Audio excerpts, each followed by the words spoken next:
Hi there. About a year ago, I published a video showing a add-on do-it-yourself flight control add-on for the Honeycomb Bravo that added flight controls simulating Boeing 737 start levers, parking brake light, and landing gear horn cutout. While my specific project was designed to work with Air Manager and the Zibo 737 on X-Plane 11, this hardware could be easily modified to run on any simulator, including Microsoft Flight Simulator, utilizing other Arduino-based interfaces such as MobiFlight or using joystick control boards as offered by Leo Bodnar. In this video, I'm going to show you the parts you need to 3D print and buy, tell you where you can download files to print the parts, and I'm going to go step by step through the assembly process to build your own. The good news is this can be mounted to your Honeycomb Bravo without any permanent modifications. And having flown the real Boeing 737 for tens of thousands of hours, I think this really improves the realism of the experience. Before we start, I would remind you that these directions are offered for free, that no warranty is implied as to its performance or fitness for any task, and we assume no liability for damage that may occur to your hardware while you're implementing this project. So let's get started.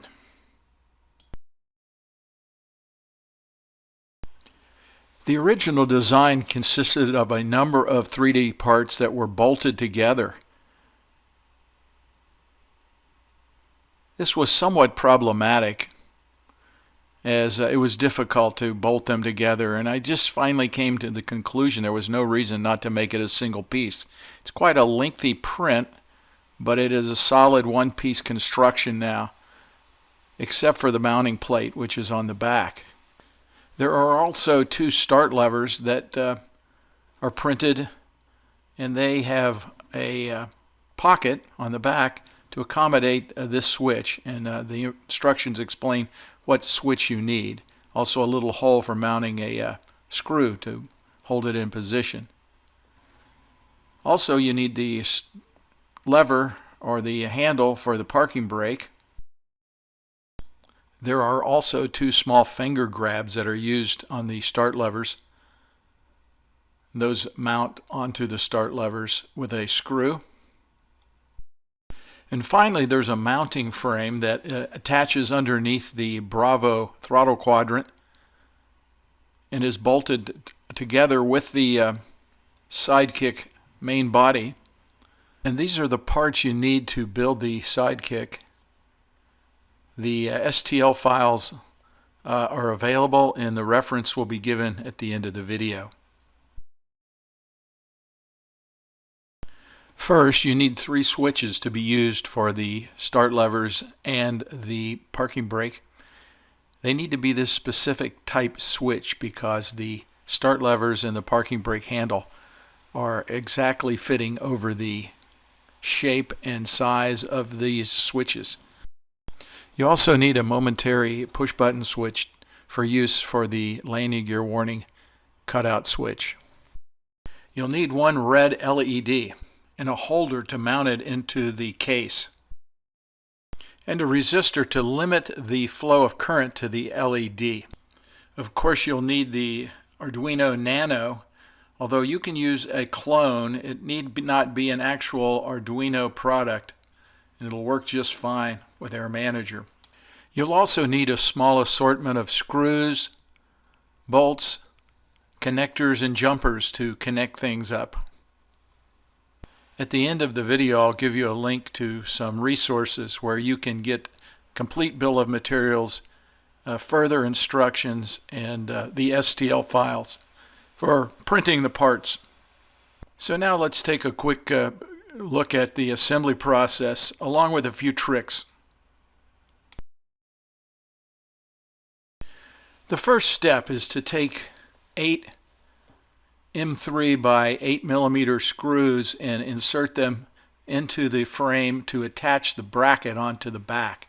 Once the switches have been mounted, it's virtually impossible to reach inside to make these connections. Before we start, I'd like to give you an overview from the bottom. That's the way you'll be looking at it while you're constructing, of the entire completed project. In the upper right, you can see the clips for mounting the Nano. It's just 4 prongs that have a pocket on each corner to hold the Nano, and it holds it quite securely. In this initial prototype, I just taped it on with 2-sided tape, but it's been incorporated into the design for the current model. The 2 start switches are mounted in the center.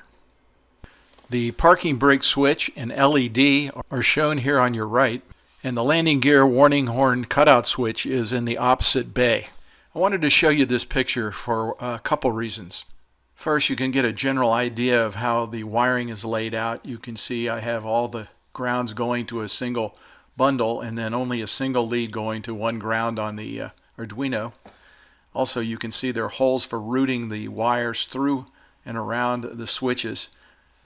All the stuff that's exposed is underneath the honeycomb, so it's not visible at all, and it's really out of the way. So I left it open. Second, I wanted to point out that this is the prototype that I built, and when I was building the second one that you're going to see me assemble, I had already had the wires attached to the switches, LEDs, and button, so they'll be already on there and sized. But how I actually did it was to install the switches and then determine the length of each lead that I needed, and then create those leads, and then remove the switches as necessary to attach everything up and reinstall the switches, much as you'll see that I do in the video. One other quick point, you can see the extra bolts bolting the separate pieces of the body of the unit together. This was the prototype where I printed each one of the pieces separately. Now those files will be included if you decide to do it that way, but it's much easier if you don't mind a very long 12+ hour print. You can print the entire piece in one piece, and just the mounting bracket on the back separately.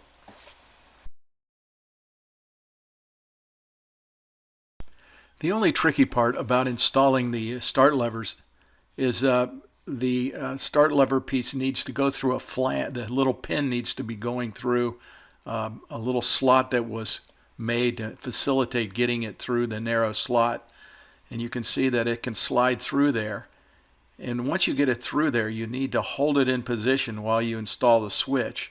Now the switch has a bottom nut and a top nut for adjusting its distance. And you can look at this and get an idea about where it needs to be. You can adjust it later. Put a washer on there, and then you're going to slide it in and try to get, before you actually install it, it will install, but you want to get those the lock washer and the washer on top of that, the lock washer and the nut on top of that before you take it in. It's a little bit tricky trying to get it to stay on there, and you have to use gravity. So it's a matter of inserting the switch through the hole in a vertical way here, and then letting the other half of the switch, the lever, sit and install the lock washer and the nut on top, and then slide it in. And you'll slide it in and push it in, and do it carefully because the lever's a little bit fragile out on the outer edge. And you work it in, and it's a very tight fit usually, and you just work it in there until you can get enough of the barrel through the hole that you can start to tighten it down. And then you can push it in all the way and then tighten things up. The trick is you have to pull the switch almost all the way back out with holding the washer and the nut on there to get enough room to get the lever up, and then to start sliding it in the slot. And once you got the routine down, it works fine, but I struggled a little bit with it at first. I found holding the switch and using a pair of needle nose pliers was an excellent way to tighten up those nuts on the frame so that it's secure. The second switch goes even easier, and the rest of the switches and LED and buttons are easy to get to and absolutely no problem to install. The parking brake handle slides right over the switch and allows you to operate the parking brake. just like in the real airplane. You do need to carefully drill a couple pilot holes into the switches, as you see here. This will allow you to stabilize the start levers by installing a screw into each hole and affixing it to the lever after lining it up. Again, needle nose pliers seem to be the best way to get into the small places to tighten things up. Finally, after installing the LED, the unit is basically complete except for the wiring, which we're going to look at next.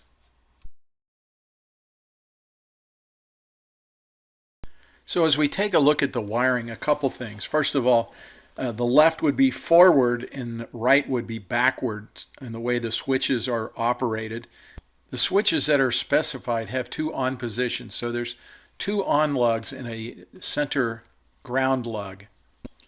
Either on lug could be used to close the circuit, but I selected them this way so that for the parking brake, the wire would be forward and out of sight, and for the two start lever switches, they would be with the lugs where they're easy to screw on while the switches are in position.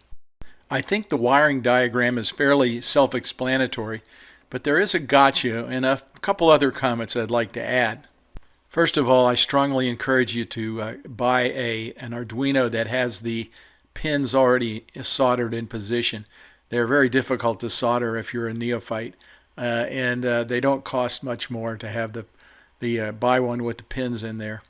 And then you can use female jumper pins to attach to each of the pins that you're going to use. Now these pins that I'll show here are not necessarily the ones you have to use. I just picked the first digital pins in a row that were closest to where the wires were coming from, just for convenience, and also they seem to support each other if they're in next to each other in a number of adjacent pin positions.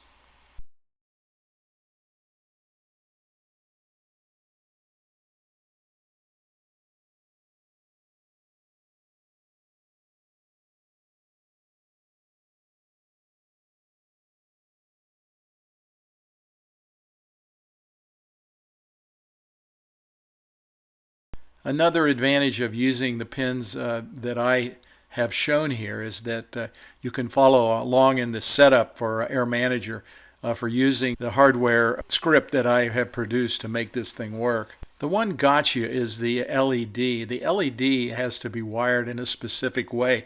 The longer lug is the anode.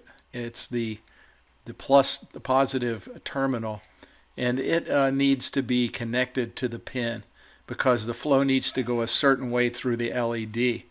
Also, somewhere in that circuit, you need to include a resistor to limit the current flow through that LED and also to protect the Arduino from overcurrent. As I said earlier, I just ran all the ground leads to a single point, soldered them together to the end of a lead with a female plug, and just plugged it into the ground pin next to the other pins I've selected. I will comment that the four clips that mount the Arduino in are just a little bit difficult. You need to get one end in there and spread the pin slightly to get it in there, and then lower the other half down and this spread the pins and clip them. There's a little pocket for each corner. Once you get it in there, it's quite secure.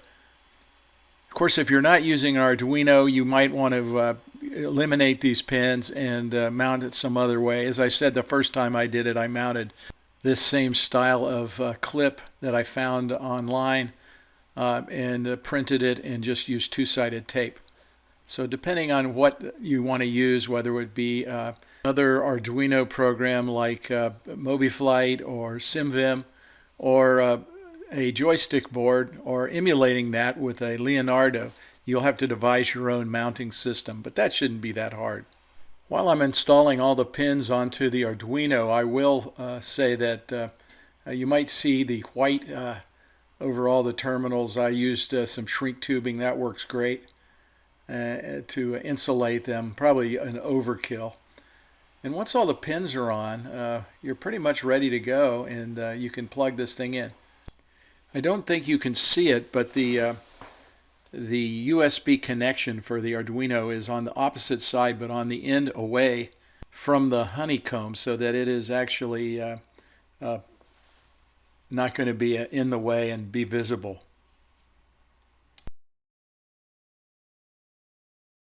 Just a few things to finish up. You see the holes in the finger grab. The larger one fits onto a nipple on the start lever, and the other one, of course, is a screw hole. It's just a matter of lining those up. Now mine was initially a little bit tight, so I had to drill that out a bit. Once I drilled it out, I'm able to put the screw in there and tighten that in. And once that's on there, go on to the second one. The last thing we want to do, and of course it's totally optional, but it really makes the thing look nice, and that is to put labels on it. You could paint this stuff on if you're really good at that. I have a labeler from Brother. It's a P-Touch labeler that I'll show here. It's $100, I think, but it really does a nice job, and it's been useful for other things in my simulation. There are two labels that are black on clear, and that's for the, or actually three, the two start lever finger grabs and also the parking brake. And then there's white on black that are wider, and that's for the center cutoff, also for the gear warning cutout sticker, and there's also one for the parking brake light. I'll include those files along with the STL files if you want to use the editor software that comes with any Brother P-Touch label maker. I'll have a link for all of that stuff at the end of the video, and it'll be in the description below also.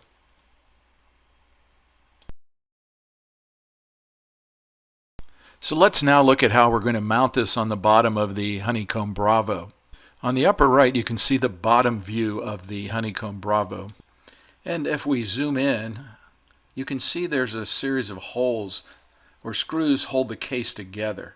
Now the screws shown in magenta are deeply recessed about 1.5 inches in a tunnel which holds the screw, and you have to reach it through a long screwdriver. The blue screw next to the rear of the trim wheel is flush with the undersurface of the Bravo. So my solution for mounting the Sidekick under the front of the Honeycomb Bravo yoke without damaging it or causing any permanent change involved using some wall anchors that I found at a Menards home store near where I lived. These fairly soft plastic cylindrical wall anchors fit quite snugly into those access holes underneath the Bravo where the case screws are located, and when inserted can accept some M3 by 12 millimeter screws or equivalent to hold the Sidekick firmly and securely under the Bravo. Now here you can see some of the inserts have already been installed in 3 of the holes. I'm going to put one in the center of the remaining hole. These are the deep holes, and these 1¼ inch things can be pushed in fairly far, and then a hammer to gently tap them in. Might be a good idea to use a block or something to protect the bottom, unlike what I did. Now once they're installed, just a matter of taking the frame, and in most cases you'll already have everything mounted on there, so you'll take the entire unit, put it in position, and then insert the screws. As I said, their small screws are all that are needed, and I have found that you can partially insert the screw, and with a pair of vice grips you can pull the insert out if you decide that you don't want it there anymore. Now for the final screw shown circled in blue, that's the flush mount. You just remove the screw, and you can use the original screw to attach at that point. Once installed, it gives you a nice solid connection to the Bravo.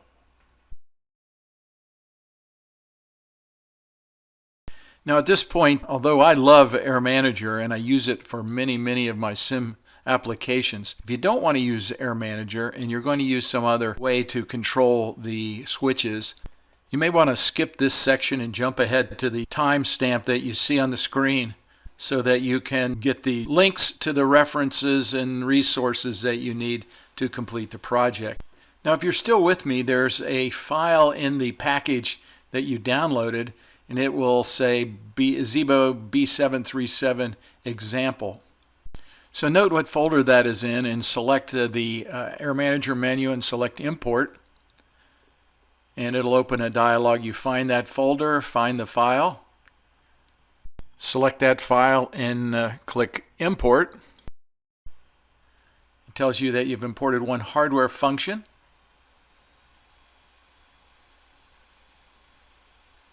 If we go to the Create tab and make sure we have selected hardware functions, you can see there it is. It's available for us to put in a panel. And you can see the script there. We could add this to any panel we like, but let's create a new panel. We'll select New, and we'll select a blank panel. And we will click Add, and Add again.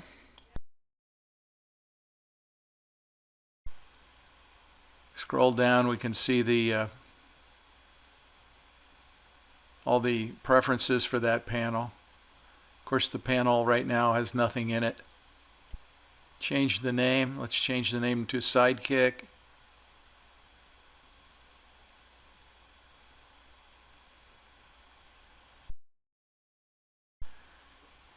And we'll select that panel. Click Add Hardware. We can filter by typing Sidekick, and after a couple letters, there it is. If we select that, we can select Add to add that to the panel. And if we expand the panel, in the bottom left, you can see there is our only item on the panel. So now we can start setting the user properties to match the hardware. We select the button, and we select Arduino Nano, channel A, and pin D2. Or actually D3, sorry. And we take the Arduino Nano for the LED, channel A, and that is 2. Then the parking brake switch, we select Arduino Nano, channel A, and pin 6. And for the left start switch, again Nano, channel A, and pin number 4. Finally, the right start switch, same routine, channel A, and number 5, D5. And there we go. So now we just need to be sure Air Manager is launched and connected to the sim, and launch that panel, and the hardware should work.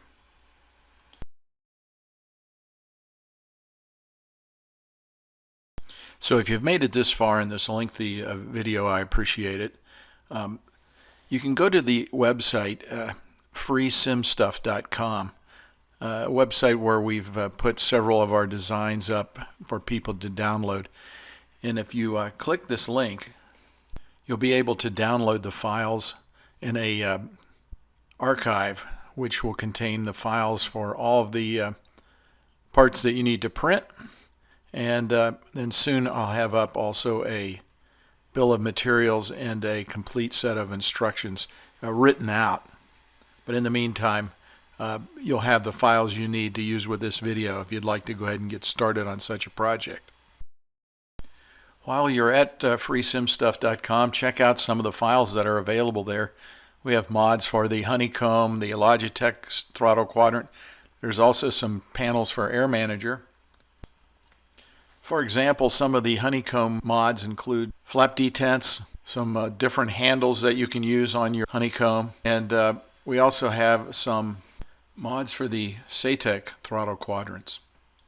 If you don't own a 3D printer, there's also a listing of trusted 3D printers who can do printing of the different things on the website, and you can search that and find a printer in your part of the world.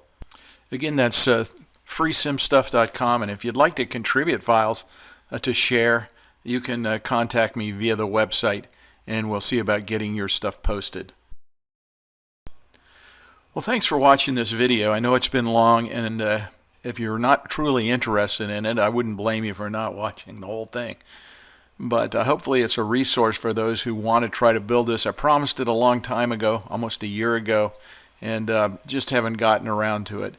And we made several modifications to the design in the meantime, and I hope it's useful. Hope you enjoy it, and feel free to give us feedback. I love to get your comments. Also, only about 30% of those who watch the videos are subscribed, so I'd appreciate subscriptions.